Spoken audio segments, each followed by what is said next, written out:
Okay, no? So mula dito sa SM Puerto, punta tayo ng NCCC.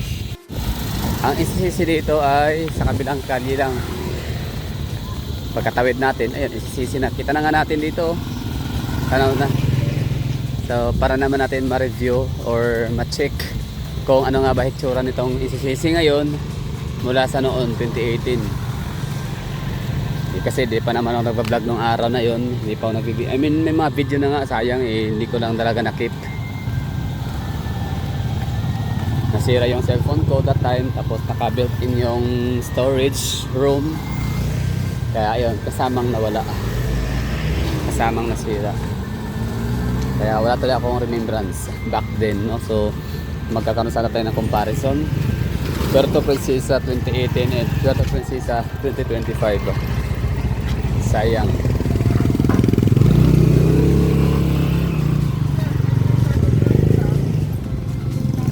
Ito ay Mendoza Street yata, pangalan ng kalye.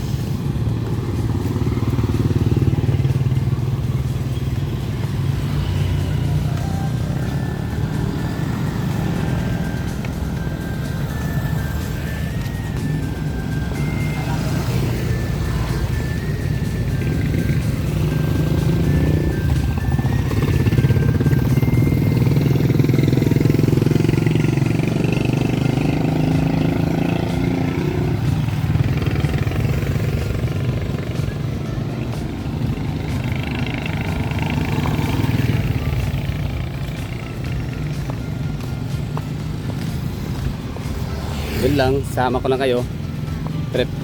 Sama ko kayo sa tripping natin dito. Lakad. Walkathon.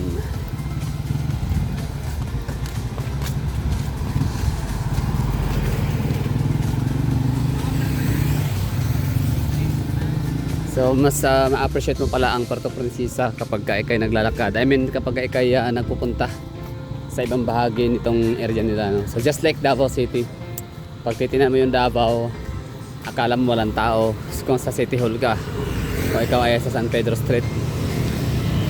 Pero doon mo siya makita or mas ma-appreciate mo lalo ang isang syudad kapag iikutin mo yung buong lugar nila, no? So ito nga Puerto Princesa ay hindi lang pala downtown area, hindi lang pala Rizal Avenue ang pwedeng pwede puntahan. Meron din palang yung papuntang Irawan. Makikita mo doon, di ba, maraming mga lugar akala mo ibang bayan na, yung pala sakop pa rin pala ng Puerto Princesa. Kasi akala ko Rizal Avenue lang yung pinakakalye nila, main road. Yun pala yung Malvar, malaking din pala siya, no? Kalsada, main road din pala siya, or isa sa mga main thoroughfare ng Kailang City.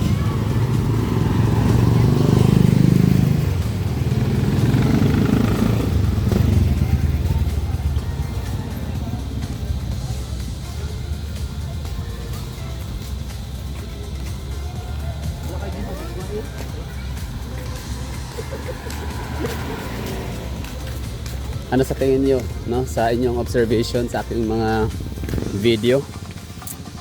Okay ba ang Puerto Princesa?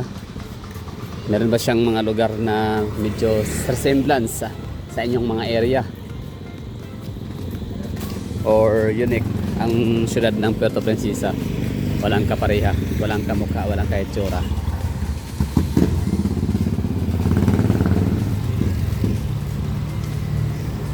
Pwede ko rin siyang ihalin tulad kaunti lang naman sa Olongapo. Pero wala, mas maraming tao sa Olongapo, kaya hindi na kapagtataka na may taxi sa lugar nila na umiikot around the city. Dito kasi ang taxi nila is good for tourists only. I mean, pwede naman sumakay ang mga locals, pero mahal yata. I mean, hindi afford ng mga taga rito. Kasi kung afford ng mga local sumakay ng taxi, di sana dadagdagan nila yung magkakaroon ng maraming units dahil sa demand, di ba? Tataas.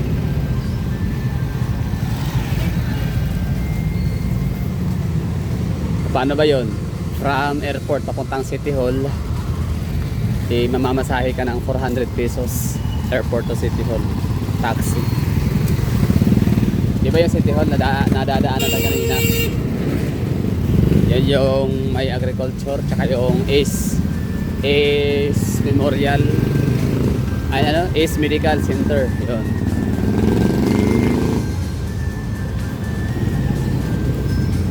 At dadaanan natin itong intersection na to, ang Rizal Avenue. Tapos Jollibee, tapos sa likod ng Jollibee, NCCC. Yun na. Oh, pinaka downtown no, NCCC. Kita na natin ang silip na. Pero dito tayo dadaan sa pedestrian.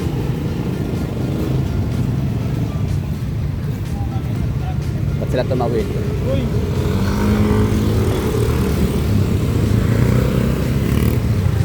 Nakared pa rin ah.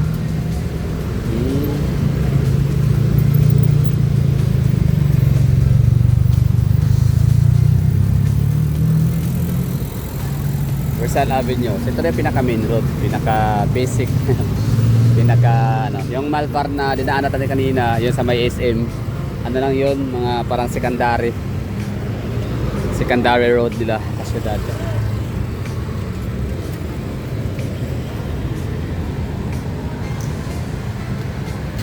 Mga Inasal, Angel's Pizza, Chowking.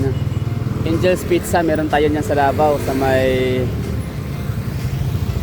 Avida Tower. Sarap kaya ng ano nila, pizza.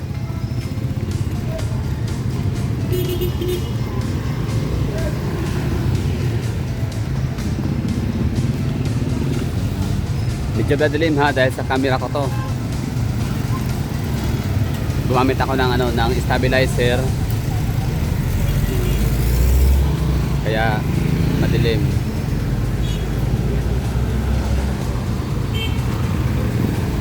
Ayan na, NCCC. O, dyan tayo maghahaponan. Tapos tayo kahapon kumain sa SM pala, di pala kumain doon. Bumili na pala ng ano, nagkape lang. Bumili ng kape, nag-take out. Tsaka bumili ng mga souvenir items. Tapos, dumiretso sa may Isla Fiesta Buffet.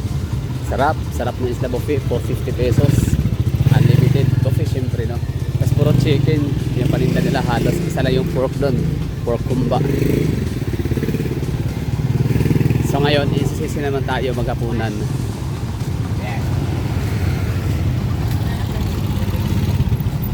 So sana nagustuhan ko ninyo itong ano natin, munting paglalakad, munting vlog, no? Short vlog, walking distance from SM papunta rito sa NCCC.